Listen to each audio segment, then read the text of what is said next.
Lo que aconteció con el hackeo a la Sedena me recordó a lo que comentó en el corte de la sesión 98 postureo hipócrita mexicano con Assange. Sí, a ver, y esto sí yo creo que sí le tengo que dedicar unos segundos. Mira, todo país tiene secretos. Hay secretos legítimos y hay secretos ilegítimos. El problema es quién decide cuál es cuál. No digo que sea imposible elegir, digo que es un problema, no es fácil.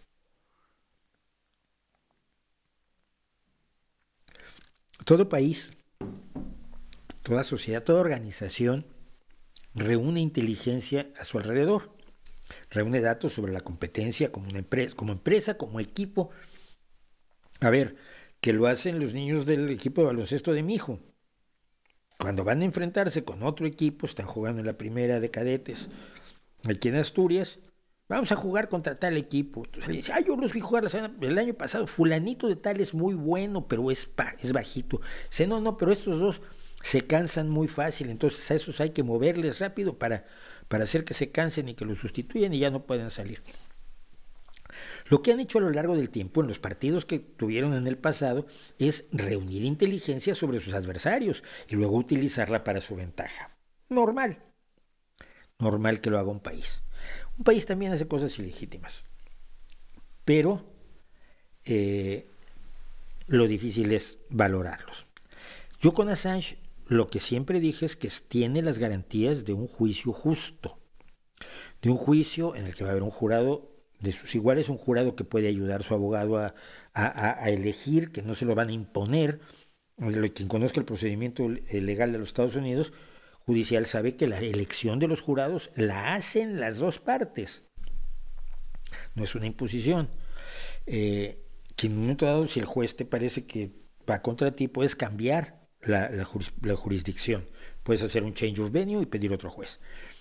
Es decir, hay una serie de garantías que por supuesto no tiene Navalny cuando Putin lo mete a la cárcel en Moscú.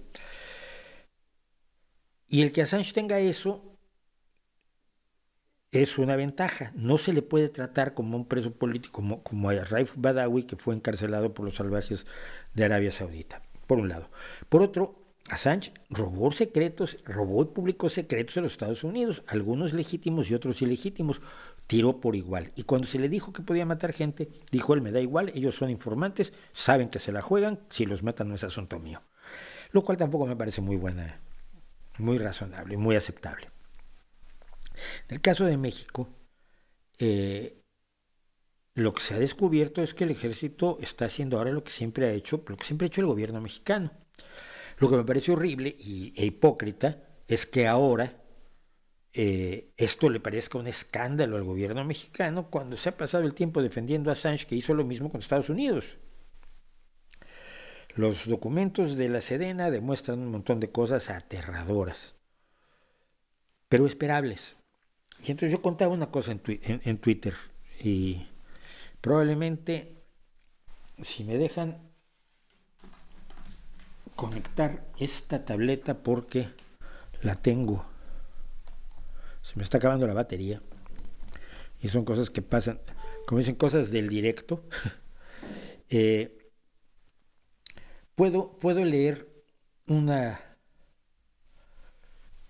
tweet, un hilo que escribí. Puedo no leerlo, pero comentar alrededor de un hilo que escribí ayer precisamente sobre esto. Hace muchos años, un amigo y yo, un amigo que bueno, mencionaremos después, no su nombre, nos hablábamos mucho por teléfono en México. Y se nos hizo claro por sonidos y por cosas que nos decían otras personas y tal, que nuestras conversaciones estaban siendo escuchadas por alguien. Podía ser la CIA, podía ser la KGB, podía ser la Stasi de Alemania Oriental, o podía ser el gobierno mexicano a través de la Secretaría de Gobernación, que es el Ministerio del Interior en México. Como somos muy listos, pues dijimos, es el Ministerio del Interior, es la Secretaría de Gobernación, que tenía dossiers de un montón de gente, sobre todo los que tenían alguna relación con la izquierda. Y la gente que era medianamente destacaba, y periodistas, yo escribía en diarios. publicaba libros, etcétera, pues obviamente te están vigilando. Lo sabes. Como no haces nada terrible, como no estás promoviendo la lucha armada ni nada por el estilo, pues no te molestan, pero sabes que te están vigilando. Bueno. Por entonces, por cierto, el libro, yo había publicado, por entonces había yo publicado el libro La Crónica del Desconcierto, los primeros 101 días de Zedillo. Le caí muy mal con ese libro. Un día me mandó todos sus discursos y yo dije, ¿para qué quiero sus discursos? Me los mandó con mensajero a mi casa. Hasta que un amigo más listo que yo me dijo, no, si no quiere que lea sus discursos, quiere que sepas que sabe dónde vives. O sea que era bastante incómodo. Porque Zedillo es un chiflado. Bueno, la verdad es que no siento que espiaban más a mi amigo que a mí. Yo soy un pobre diablo, siempre he sido de clase media jodidona, como decía Chava Flores. Mi amigo era gente importante, era hijo de alguien importante, se codeaba con gente importante, tenía mucho dinero y tenía cierta influencia. Yo no. Entonces, siempre la idea fue un poco que le vigilaban más el teléfono a él que a mí.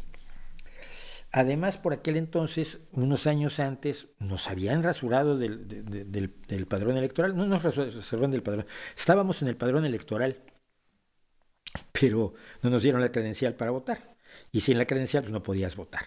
Y esto ya lo he contado. Tengo un hilo en Twitter también sobre esto. Yo me metí a una organización que se dedicó a observar ese proceso electoral. Y entre las casillas electorales que me tocaba observar estaba la mía. Fui, vi las listas y ahí aparecía mi nombre, pero claro, yo no podía votar porque no tenía la credencial de elector y hablé con los representantes de los partidos, hice mi trabajo como observador y me fui a recorrer otras 25 o 30 casillas que me tocaban. Y en la tarde regreso a la mía y ya había votado yo. Alguien había votado con mi credencial y les puedo asegurar que no había votado por el partido por el que iba a votar yo, sino que había votado por el PRI. Entonces ya sabíamos cómo se jugaba esto.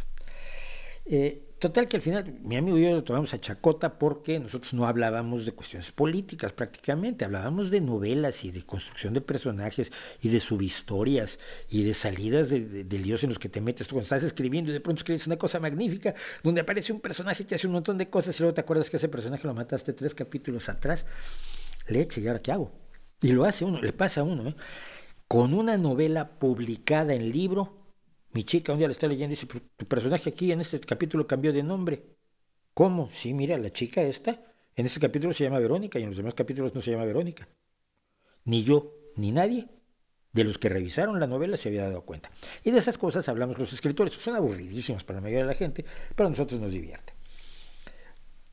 Por lo menos así, yo dije, bueno, igual educamos en cuanto a literatura a los responsables de escuchar nuestras conversaciones, porque eran personas, porque no había lo que hay ahora. Lo que hay ahora pones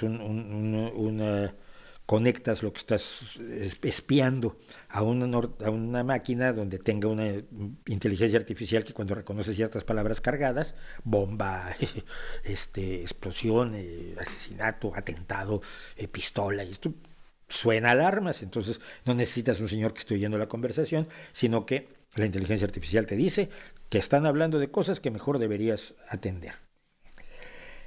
Bueno, pues ahora estamos un porrón de años después, estamos en 2022, y yo veo que, como era de esperarse, el gobierno de López está espiando a periodistas opositores y demás. Pero no lo está haciendo la Secretaría de Gobernación, sino lo está haciendo el Ejército, lo cual siempre da muchísimo más miedo. El asunto es que a donde quería llegar es que mi amigo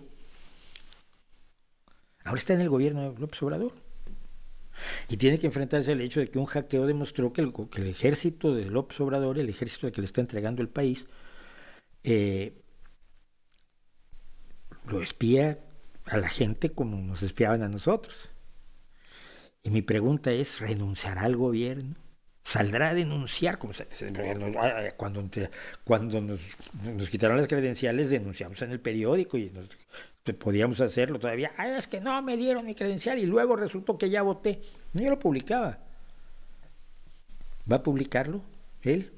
¿Va a salir a la calle a protestar contra un gobierno que espía a sus ciudadanos? Yo creo que no.